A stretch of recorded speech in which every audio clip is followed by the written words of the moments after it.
Mesdames et messieurs, bonsoir et soyez les bienvenus pour cette nouvelle édition de votre journal de 22 heures. À la une dans l'actualité.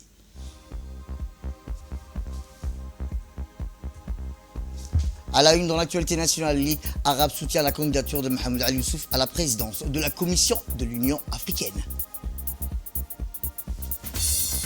Toujours dans l'actualité nationale, relation Djibouti-Éthiopie, l'Éthiopie a célébré la nouvelle année 2017.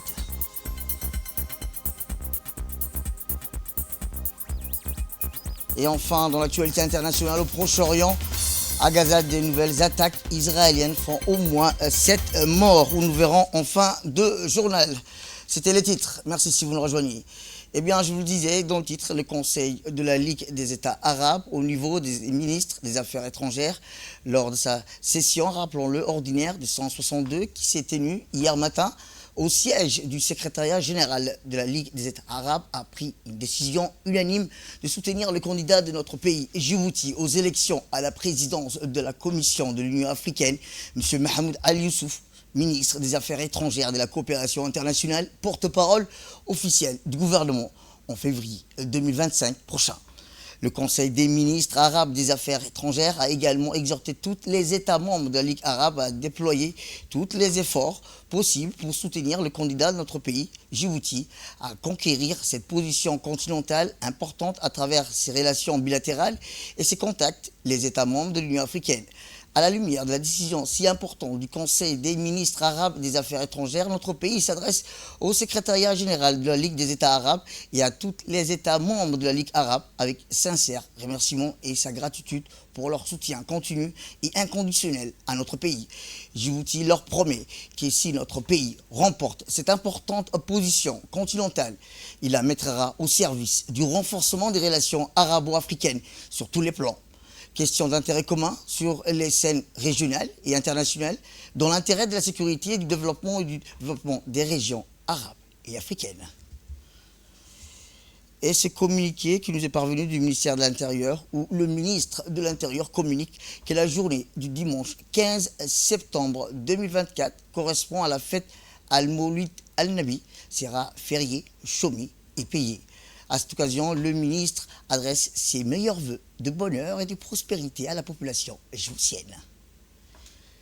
Et je vous le dis dans le titre, l'ambassade éthiopienne à Djibouti, en collaboration avec les autorités djiboutiennes, a organisé la célébration du Nouvel An éthiopien qui a eu lieu au DMP, près du navire MV Gambela, au quai. Le calendrier éthiopien, également appelé Giz, 7 à 8 ans de retard sur le calendrier grégorien.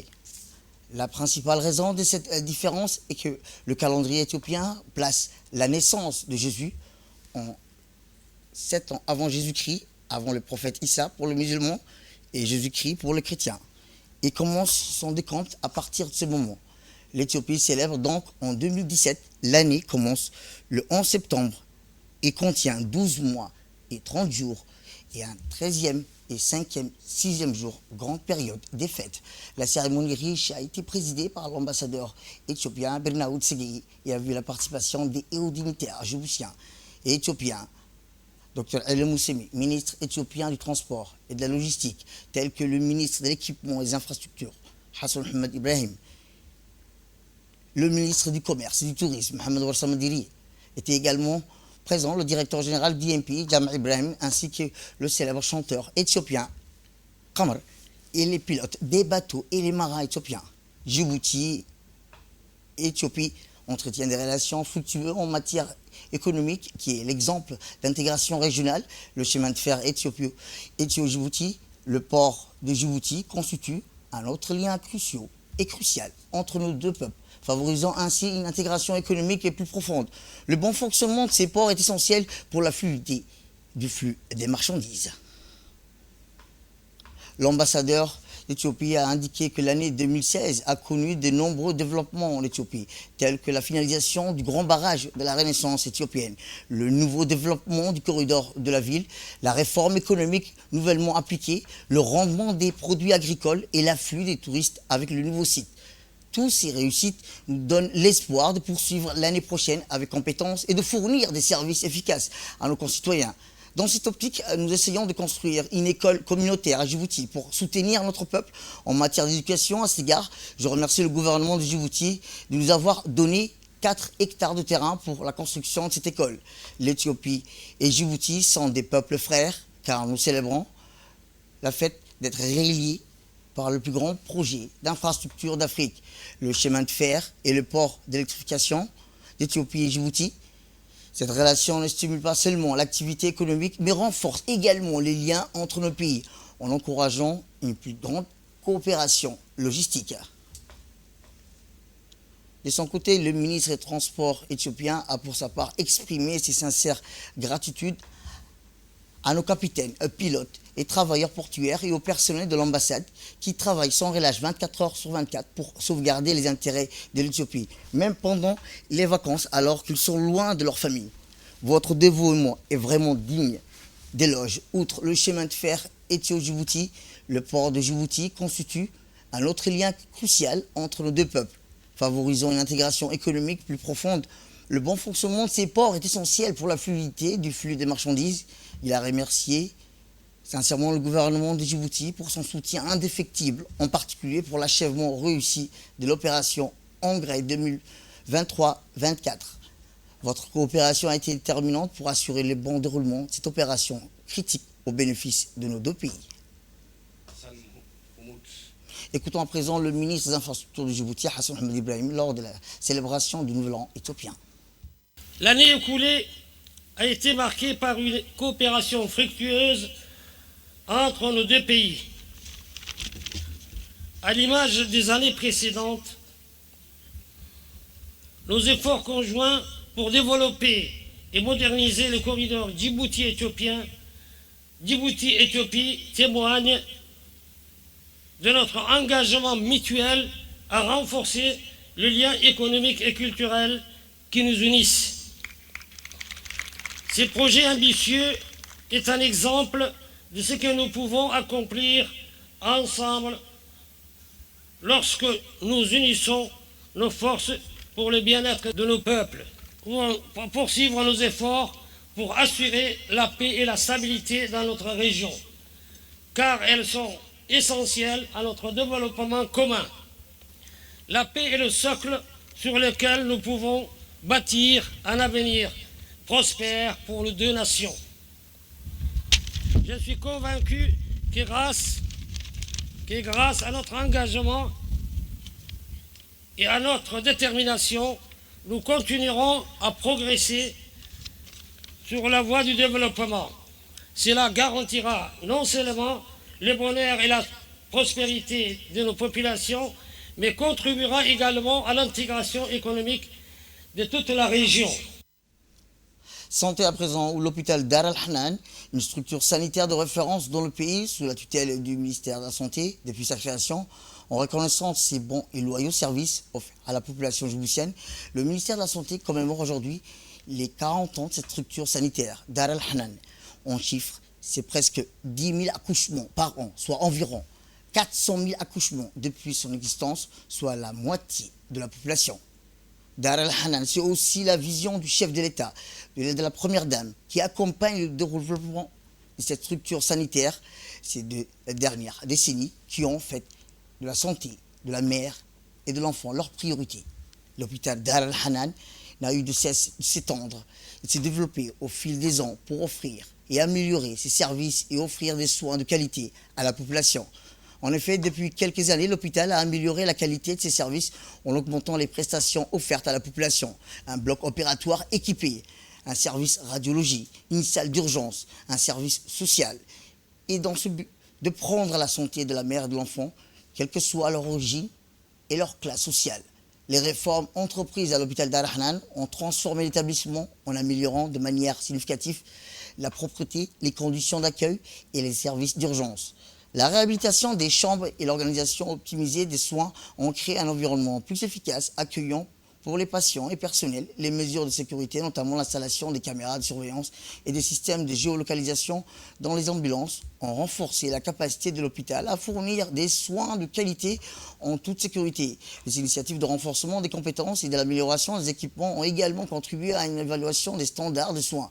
Bien que ces améliorations soient significatives, elles représentent seulement le début de la transformation de l'hôpital Dar al-Hanan. Des projets supplémentaires sont en cours de planification pour continuer à élever le niveau des soins et des services offerts à la population. L'hôpital reste engagé à poursuivre ces réformes pour garantir un service de santé exemplaire et à répondre ainsi aux besoins de la communauté. Direction le sud du pays où le siège de l'inspection régionale du ministère de l'Éducation nationale et de la formation professionnelle d'Ali Sebier a abrité un rassemblement des différents acteurs impliqués dans la mise en œuvre du programme national d'alphabétisation de deux régions du Sud, à savoir Ali Sebier et Dikil.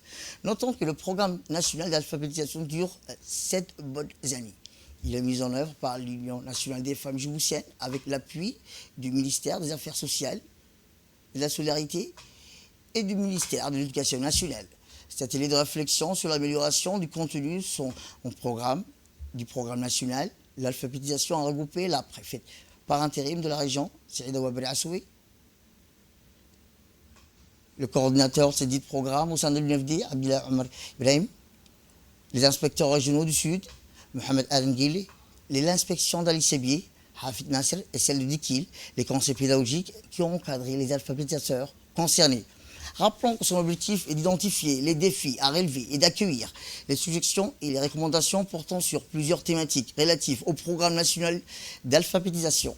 Le but de cette table ronde sera bien entendu de mener une réflexion sur le PNA, sa mise en œuvre, les points forts, mais également d'achoppement ainsi que les voies et moyens d'améliorer sa gestion, ses contenus, son impact social et économique. Elle rassemblera évidemment des représentants de l'ensemble des acteurs du PNA, qu'il s'agisse des hauts responsables, des gestionnaires techniques, financiers, des gestionnaires pédagogiques, enseignants, directeurs, conseillers pédagogiques et inspecteurs. La première, c'est bien entendu marquée par l'événement d'un star des peuples du monde sur le thème proposé par l'UNESCO, promouvoir l'éducation multilingue pour la compréhension mutuelle et la paix. Eh bien, voici les propos du préfet adjoint d'Ali Sebier. On est là aujourd'hui dans le cadre de la célébration de la journée internationale de l'alphabétisation qui est, comme l'a dit le coordinateur, à sa 7e rentrée. Donc cette année, l'alphabétisation, dans un premier lieu, c'est tout ce qui est donc apprentissage de la lecture, de l'écriture, des calculs, et donc de l'informatique maintenant à l'ère numérique.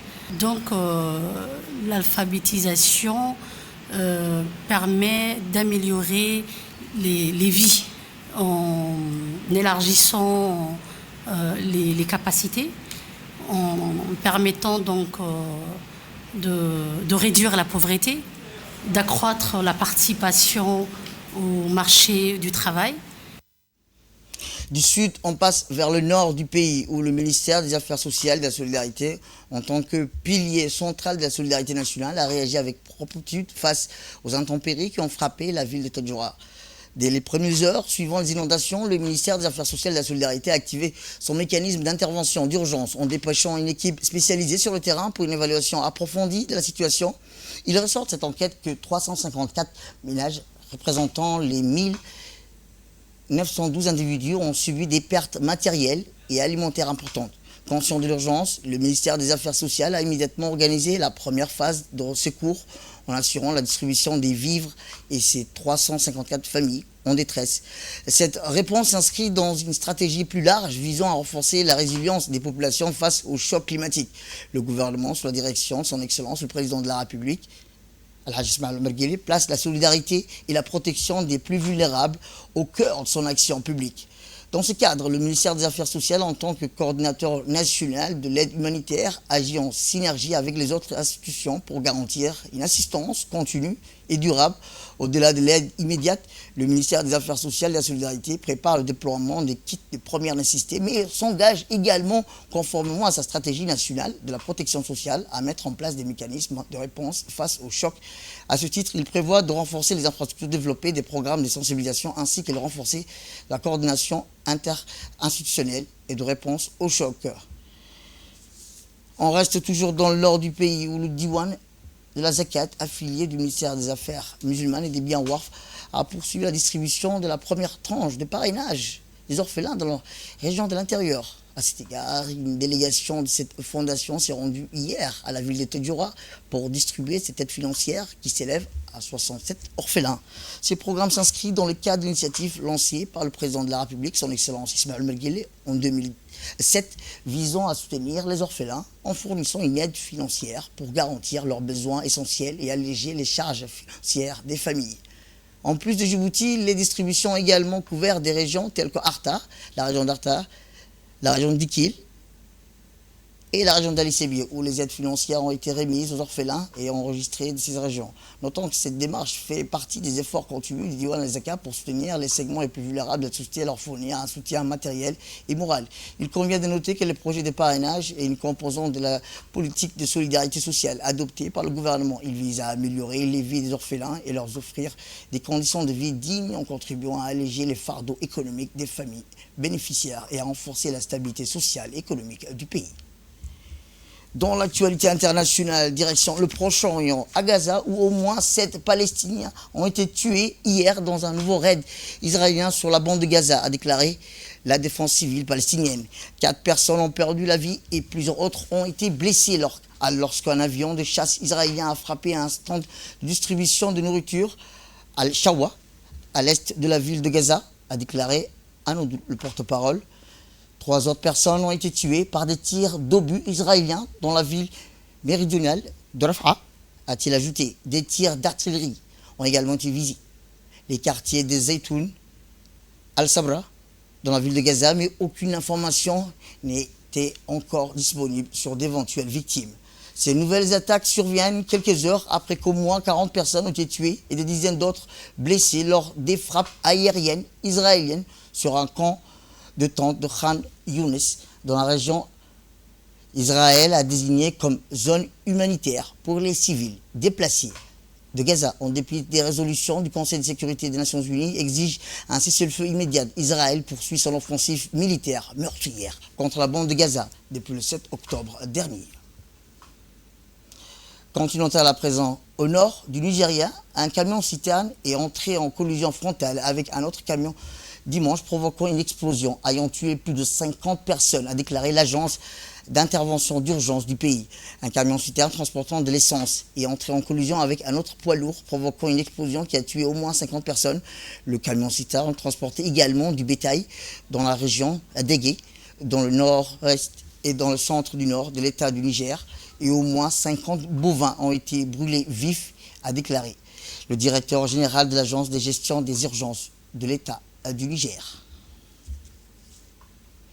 Et enfin, 1 an après les dévastateurs inondations qui ont frappé Derna, la ville côtière libyenne, tente de se relever des ruines laissées par la catastrophe le 10 septembre de l'année dernière. Des pluies torrentielles avaient provoqué l'effondrement de 2 barrages en amont, libérant des torrents d'eau qui ont emporté tout sur leur passage.